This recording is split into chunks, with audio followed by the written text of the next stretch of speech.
Salut les 20 joueuses et 20 joueurs, bienvenue dans cette 20 jeux vidéo. Ici Swatch et aujourd'hui nous allons déguster Caper. Caper, un jeu qui est sorti à Essen, un jeu de Richard Brice. Il sort habituellement un jeu par an à Essen. Et ces jeux commencent toujours par être Cake, et Flowers, Cake, Théâtral, etc. Ici c'est Caper, un jeu de 2 à 4 joueurs, mais je vous conseille franchement le jeu de 3 à 4 joueurs. Je vais vous expliquer après pourquoi. À partir de 14 ans et assez long, donc comptez quand même 2 heures, 2 bonnes heures de jeu. Voilà, un jeu principalement de placement d'ouvriers. L'année passée, il a sorti Key Flowers, je pense, ou l'année d'avant. Et là, qui était un jeu principalement d'enchères.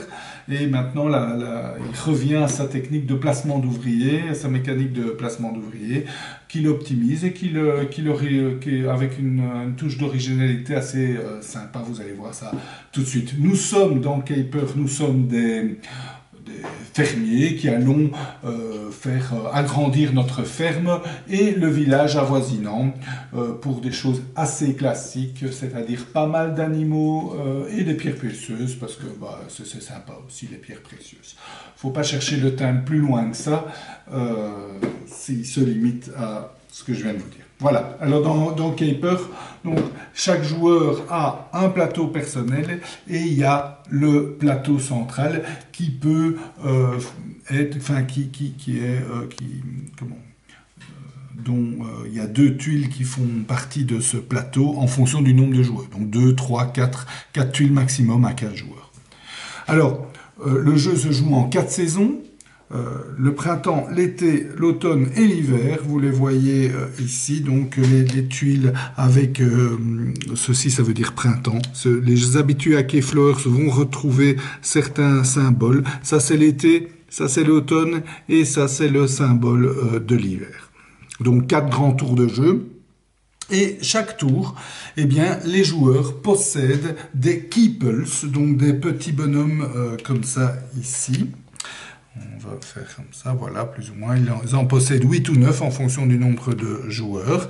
Et chacun à son tour va pouvoir en placer un sur une tuile action. Les tuiles action, c'est soit sur son plateau personnel, soit sur le plateau central. Alors, quand je veux faire une action, je prends un keeple et je le place sur le plateau central et je fais l'action. Il y a une grande particularité. D'abord, la première, c'est que les keeples ont des couleurs différentes et les tuiles action sont entourées de ces couleurs. Donc là, vert, brun, noir, ici, gris, donc orange, là. Donc, si je mets un keeple de la couleur qui correspond à la couleur de la case action, donc je peux le mettre là, il ne correspond pas, qu'est-ce que je fais? Je prends un petit cul de brun. Si je le mets là, comme il correspond, je peux faire 2 fois l'action. Donc ici, je prends 2 vaches. Ça, c'est la première particularité. Donc, faire correspondre les keeples. À partir du moment où le keeple est là, il n'appartient plus à aucun joueur, puisque tous les joueurs peuvent avoir des keeples de couleur verte. Et dès que le joueur place son keeple sur une case action, il invite les autres joueurs à l'aider. Et les autres joueurs, dans l'ordre des aiguilles d'une montre, peuvent suivre l'action, c'est-à-dire prendre un de leurs keeples de même couleur que le keeple joueur joué ou d'un blanc, qui est une sorte de couleur joker, et le placer également là. Dans ce cas, si la couleur du keeple correspondait à la couleur de l'action, tous les deux font 3 fois l'action. S'ils ne correspondaient pas, par exemple ici, tous les deux font 2 fois l'action. Sinon, le mettre une fois, c'est une fois l'action. Ça c'est une fois l'action. S'il est suivi, eh bien, les 2 joueurs font 2 fois l'action. Donc voilà, c'est un truc un peu particulier. Si personne ne suit, si un joueur après place un keeples là, il couche celui-là pour dire qu'il en profite une seconde fois et il fait 2 fois l'action. Donc à 2 joueurs, c'est assez particulier parce que on va pas avoir intérêt à suivre puisque si on suit, les deux joueurs ont le bénéfice, mais on va attendre son tour pour ensuite suivre et être le seul à bénéficier de 2 fois l'action dans ce cas-ci, ou là 3 fois l'action. Donc c'est un peu particulier et ça donne des situations un petit peu spéciales, je vais dire, donc que je conseille pas particulièrement. C'est pour ça qu'à 3 joueurs, cette dynamique qui est très très particulière tourne beaucoup mieux qu'à 2 joueurs. Donc voilà, cette dynamique de suivre ou de ne pas suivre l'action proposée par le joueur. Évidemment, il faut que l'action en question intéresse les 2 joueurs. Donc par exemple, aller récolter une vache, eh bien ça n'intéresse peut-être pas tout le monde. D'ailleurs, à ce propos, je vais vous montrer ici sur le plateau personnel, vous voyez tous les animaux possibles, ils sont chaque fois bien représentés, ils sont magnifiques, vous voyez, chaque fois la petite poule ici, ceci je ne sais plus ce que c'est, il y a le sanglier, et ça c'est la biche, voilà, ça c'est la biquette, la petite chèvre, vous avez le cheval, le cochon, vous voyez, un peu de tout. Voilà, c'est assez sympa. Oui, il y a aussi des moutons comme ça. Donc vraiment magnifique matériel à jouer. Donc voilà, on fait chacun à son tour des actions. On peut aussi, et ça c'est vraiment sympa comme mécanique. Les joueurs ont un keeper, on appelle ça. Donc c'est un keeper un peu particulier. Vous voyez, en fait, il a la couleur du joueur et en plus il a ses bras un peu de travers par rapport au keeper normal. Et le keeper se place sur un seul endroit, c'est celui-là. Donc c'est celui où on voit sa figurine. Et quand on place, donc à la place de placer un de ses keepers sur une case action, on peut placer son keeper sur une place réservée au keeper et on prend possession de ceci et de tous les keepers qui sont là.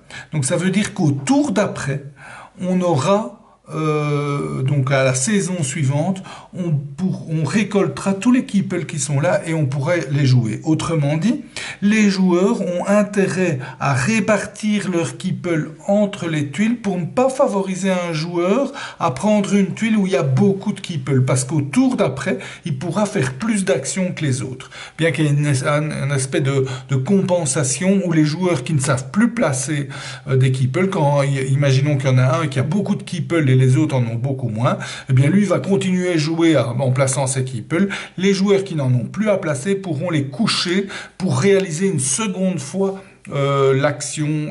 Donc c'est une belle compensation parce que finalement le nombre d'actions est plus ou moins équivalent, mais la contrainte c'est qu'on est obligé de refaire une action déjà faite. Donc tandis que quand on les place un peu où on veut. Donc il y a maximum aussi 2 keepers par case d'action. Donc voilà, ça c'est la mécanique de base de placement d'ouvriers, mais assez particulier avec ce suivi, cette histoire de coucher debout, un petit peu comme Agra. Et voilà. À la fin du tour, je vous dis, on récupère la tuile, tous les keepers qui sont dessus. Si on dépasse 8 ou 9 en fonction du nombre de joueurs, on place le surplus dans sa tour. Et ça donnera un bonus. Donc si j'en ai 10 par exemple, qu'on joue à 3 joueurs, ça veut dire que je ne peux en garder que 8. Les deux autres, je choisis lesquels. Je pourrais les placer ici. C'est pas un jaune, on va dire un bleu par exemple. Et quand au tour d'après je placerai mon keeper sur une case, je pourrai les coucher et avoir le bénéfice. Donc vous voyez ici un gris me permet de gagner un petit cube de ressources et un bleu me permet de gagner un de ces 4 animaux là. Voilà, alors autre chose. Quand, à la fin d'un tour, donc on reprend tous les keepers sur le plateau qu'on avait pris possession et on reprend le plateau. Et alors ça c'est un truc incroyable, chaque plateau peut se retourner un peu comme de toutes les façons. Vous voyez, clac, clac, clac, qu'est-ce qu'il y a encore? Tac, tac, voilà, comme ça, ici encore ça, vous voyez, un peu de tout. Et donc il y a pas mal Voilà, vous voyez, des trucs comme ça, clac. C'est incroyable ce truc, c'est vraiment incroyable, ça tourne dans tous les sens, il faut un peu comprendre, mais c'est incroyable. Et donc ça permet d'avoir plein de possibilités différentes, et au début du tour, ben, le joueur qui possède ce petit plateau va décider de la configuration du plateau à jouer, et donc des actions disponibles sur le plateau. En sachant qu'il y a quand même une contrainte, c'est que chaque plateau a un symbole saison, et donc on doit respecter. Donc au printemps, ça doit être ce symbole-là qui doit être affiché. En été, vous voyez, c'est celui-là. En automne et en hiver, c'est celui-là. Mais même ceci doit être affiché, je peux faire comme ça, et vous voyez que comme ça, normalement, j'ai encore... non, là, c'est comme ça. Voilà, j'ai encore... Donc il y a plusieurs configurations possibles à chaque, mais un peu plus limitées, quoi, à chaque saison. Voilà, alors je vous explique les actions et puis c'est fini. Donc il y a beaucoup d'actions de récolte de ressources. Vous voyez les ressources possibles. Il y a les cubes qui peuvent être transformés en hexagones, et on peut également gagner des pierres précieuses, plus tous les animaux. Et en sachant que le blé est une ressource joker qui peut un peu remplacer n'importe quoi. Alors... donc ça c'est une chose, c'est récolter. Donc vous voyez ici je récolte la pierre précieuse, là je récolte des biches, des cochons, des petits culs de brun. Il y a aussi des actions de transformation. Par exemple ici sur le plateau du joueur, il peut transformer un cube contre 2 cubes de la couleur qu'il veut, et un hexagone contre 2 hexagones. Vous voyez, il y a des trucs comme ça aussi qui permettent de transformer un cube contre un hexagone, des choses comme ça. Et outre ça, ce qu'on peut faire, c'est où est l'action? Voilà, ici, c'est acquérir une des tuiles. Donc, il y a 8 tuiles bâtiments qui sont ici. Et quand on les acquiert, on les met dans sa réserve personnelle. Et puis, il y a une autre action qui est cette action-là, qui permet de construire la tuile chez soi. Et donc, on la place et on paye les cubes, enfin, ici, les hexagones, son coût. Et la troisième action qu'on peut faire avec ça, c'est cette action-là, c'est upgrader un bâtiment, et donc, c'est le retourner de l'autre côté. Donc, par exemple, et alors c'est comme ça que vous allez voir toutes les optimisations possibles, ceci, c'est à la fin du jeu, ça sera 1 point par vache. Mais si je l'upgrade, ça sera 2 points par vache, en sachant qu'il y a toujours maximum 4 animaux par tuile. Donc, en plus, ça permet de stocker, parce que sinon, si on n'avait pas ce type d'étable, on pouvait pas stocker les vaches. Donc, il y a un peu ça pour tous les animaux, vous voyez. Il y a même les animaux un peu plus complexes à acquérir. Vous voyez, celui-là, upgradé, c'est 3 points par sanglier. Là, c'est 2 points. Et alors, même chose pour les bâtiments. Et là, il y a aussi une série d'optimisations. Vous voyez, ici, on va gagner 4 points pour chaque double pierre précieuse.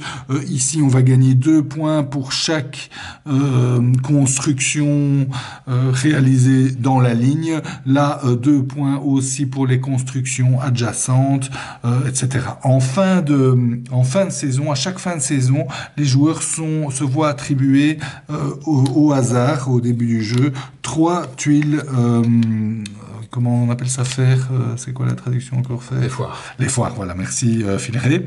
Donc, 3 tuiles foires au hasard, face cachée, ils peuvent les regarder, mais c'est secret. Donc, ça veut dire que à la fin de la saison, si ce joueur-ci possède un cochon et un cube gris, il va gagner 2 points de victoire. À la fin de l'été, ça sera une vache, un hexagone et un cube gris. Et à la fin de l'automne, c'est un cheval, une biquette, et pour 6 points de victoire. Donc, c'est une sorte d'objectif. Il n'est pas obligé de le faire. Il ne doit même pas dépenser ses ressources. C'est juste les avoir pour avoir les points de victoire. Mais c'est une sorte de ligne de conduite et de contrainte si on veut bénéficier. En plus, en cours de partie, on peut gagner d'autres tuiles foires qui donnent aussi des points de victoire supplémentaires si on possède ce qu'il est indiqué, en sachant que en hiver, on peut gagner 6 points de victoire, mais il faut avoir ces 4 éléments-là. Donc là, ici, la biche, vous devez avoir deux biches différentes, hein. Donc ici, il y a aussi deux poules. Il faut avoir les deux poules pour pouvoir scorer les deux tuiles. Donc c'est une sorte d'objectif final. Voilà, que les joueurs acquièrent et choisissent eux-mêmes, hein. Donc c'est pas au hasard, sauf ces trois-là, où c'est lors de la mise en place qu'on gagne ça. Donc voilà, au final, Caper est un jeu très très bien foutu, bien casse-neurones, on va planifier, toutes les actions sont compliquées, on va devoir bien peser le pour et le contre, les choix sont nombreux, donc il faut, y a tout cet aspect de suivre, de pas suivre, de je veux être le premier à prendre telle tuile, mais alors les autres peuvent suivre et vont pouvoir en profiter plus que moi après. Donc il y a vraiment, il faut peser le pour et le contre de toutes les actions, donc ça, le jeu n'est pas d'une rapidité fantastique, on va bien devoir réfléchir. Il y a cet aspect très original, les machines de placement et de suivre, la machine à points, il y a plein de machines à points possibles, donc pas mal de stratégies différentes, mais pas une originalité non plus fantastique, puisque c'est gagner des ressources, les transformer et gagner des PV en fonction des ressources. Donc voilà, un jeu qui tient bien la route, qui est évidemment très bien équilibré, impeccable de ce niveau-là, peut-être un chouïa d'originalité manquante. Voilà, j'espère que cette dégustation vous a goûté. Je vous souhaite de bien vous amuser. Santé et à bientôt.